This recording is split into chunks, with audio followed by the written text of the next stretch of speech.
gente, daremos continuidade ao nosso curso de prevenção e controle de perdas.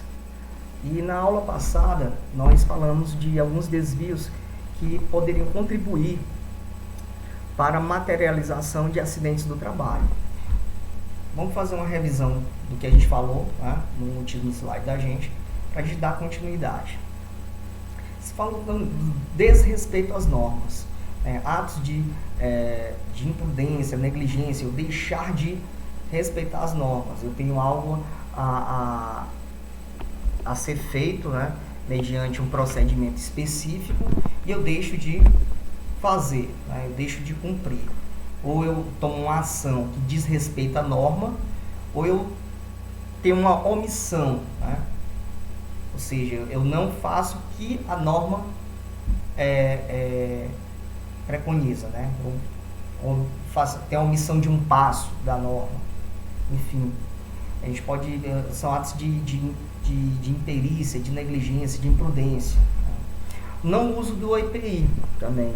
Isso pode causar adoecimento do trabalhador, acidente do trabalho. A gente entende que a doença do trabalho, a doença profissional, elas são caracterizadas como acidente do trabalho, viu, gente? À luz da legislação. Não seguir o procedimento padrão especificado para a atividade. A improvisação de ferramentas, né? Você descaracterizar um dispositivo de segurança para, entre aspas, facilitar o trabalho, ou então deixá-lo mais rápido. São fatores que podem contribuir para que acidentes possam acontecer. Tem-se o entendimento que todo acidente deve ser evitado, certo? Eu lembro de uma campanha, eu acho, de um desinfetante, que ele perguntava, né, era uma campanha institucional dentro das empresas, e aí eles perguntavam a seguinte coisa, né, para os funcionários, né? Quantos acidentes deveriam acontecer? E todos diziam um número, né? E assim que as pessoas perguntavam, são 12 pessoas, tragam 12 pessoas. Aí eles observavam que aquele número se materializava nos colegas dele. Então, são pessoas, são amigos, colegas de trabalho que estão ali. Inclusive, uma das entrevistadas tinha filhos trabalhando na empresa também. Então, ela era funcionária dos filhos. E aí, a resposta de imediato era 0. Então, o que a gente pensa é que acidente do trabalho tem que ser 0. O objetivo deve ser esse. É muito difícil você estar trabalhando numa obra, na indústria, seja qual for o serviço, ter um acidente 0. Mas a meta da gente tem que ser essa. A gente tem que identificar, avaliar e controlar os riscos ambientais, né? Essa a função da gente como profissional da área de segurança. E aí eu falei das doenças ocupacionais. Se vocês forem ler os artigos 19, 20 e 21 da 8.203/91, eles têm esses conceitos. A doença do trabalho, doença decorrente do exercício continuado e intermitente da atividade laborativa, capaz de provocar lesão por ação imediata. Aí se fala da DOST, doença osteomuscular relacionada ao trabalho, também vamos dizer assim, entendida como LER, lesão por esforço repetitivo, renite crônica, hérnia de discos, várias. Existe uma relação, né, de doenças que pode se colocar aqui. E tem a doença profissional, que é uma doença de trabalho causada pelo exercício de atividade específica, constante em relação oficial. Aí fala do manganismo, da silicose, surdez ocupacional, que são coisas muito específicas que você vai estar adquirindo por estar numa exposição específica. Eu vou ter silicose porque eu estava trabalhando na mineradora. Existe um nexo causal. O cidadão teve asbestose porque ele estava trabalhando com asbesto. Tá? Síndrome do dedo branco porque estava trabalhando com... Me faltam as palavras. Mas com vibrações, me desculpa. Eu já ia falar pressões anormais de trabalho, mas com vibrações. Seja ela de vibração localizada nas mãos, né? Por exemplo, cidadão que está trabalhando com a furadeira, cidadão que está trabalhando com a britadeira, ele vai ter síndrome do dedo branco, e vai ser uma coisa específica de quem faz esse tipo de atividade. O cidadão está com saturnismo porque ele teve contaminação por chumbo. Tá? Então, enfim, no ambiente de trabalho. Então, tem um nexo causal, existe uma relação direta com a atividade específica. E essas doenças, né, ocupacionais, elas são caracterizadas como acidente do trabalho. Tem necessidade, por exemplo, da emissão da CAT, né, da comunicação de acidente do trabalho. Outra causa de acidente é o fator pessoal de insegurança. Ele está relacionado ao comportamento humano que leva à prática de ato de baixo padrão. Está relacionado com características físicas, mentais, com fatores emocionais também do trabalhador. Então ele pode estar cometido de um mal físico, né, que possa comprometer a atividade dele, ele está doente. Por isso que em muitas análises preliminares de risco tem uma perguntinha, a gente não sabe por quê, mas é por conta disso. Como você está se sentindo hoje, físico e mentalmente? Porque muitas vezes você tem a necessidade de fazer uma atividade de alto risco. Então você precisa estar bem, física e mentalmente. Se você está doente e você está indo para o trabalho, a probabilidade de um acidente ocorrer é muito mais alta. Se você está com problema pessoal, se você está sob efeito de droga lícita ou ilícita, isso também é um fator. Inclusive, a legislação permite hoje que se faça o teste do bafômetro nos profissionais, né? Principalmente você está na indústria, na construção civil. Não faz sentido o cidadão numa atividade de alto risco, de grau 4, a gente vai lá, quando a gente observa aí, aliás, 3, né? Quando a gente vai lá para construção civil é 3, né? Alguns são 4, depende da atividade, do grau de risco.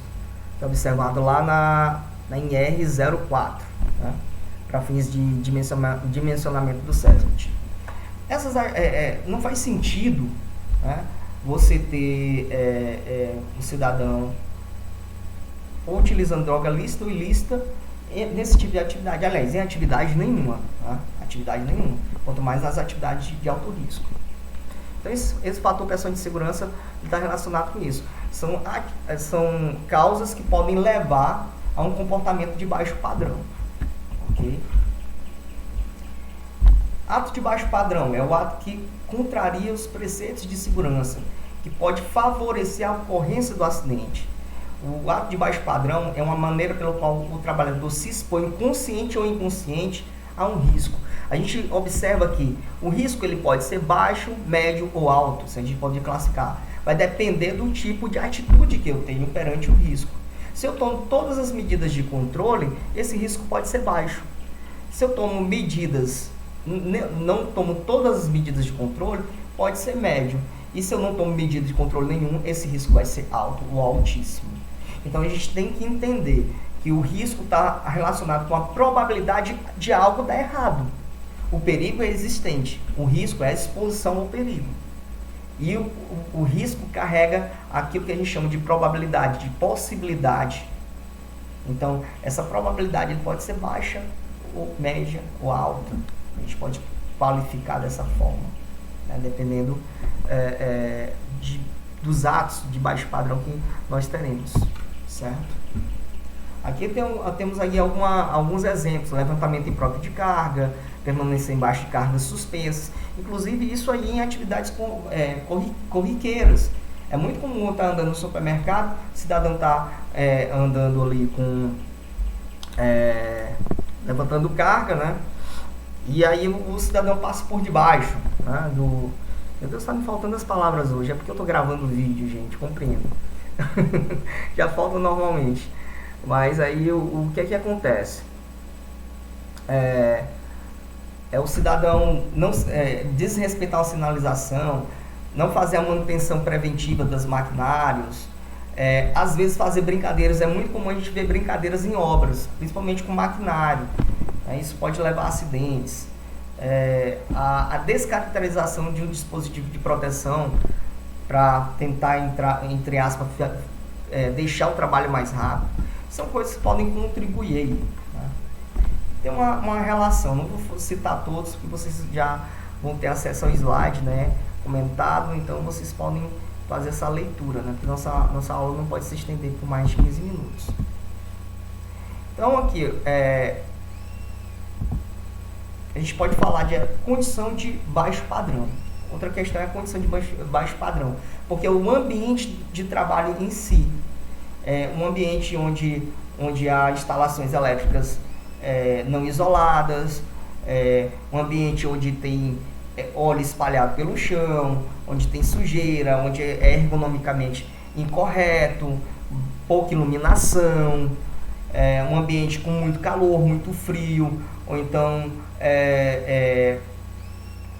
com muito ruído. Então essas são as condições de baixo padrão, algo que pode comprometer a integridade física do trabalhador se ele não estiver protegido, né? E se não identificar o risco, né? Possivelmente tem que ter medidas de controle.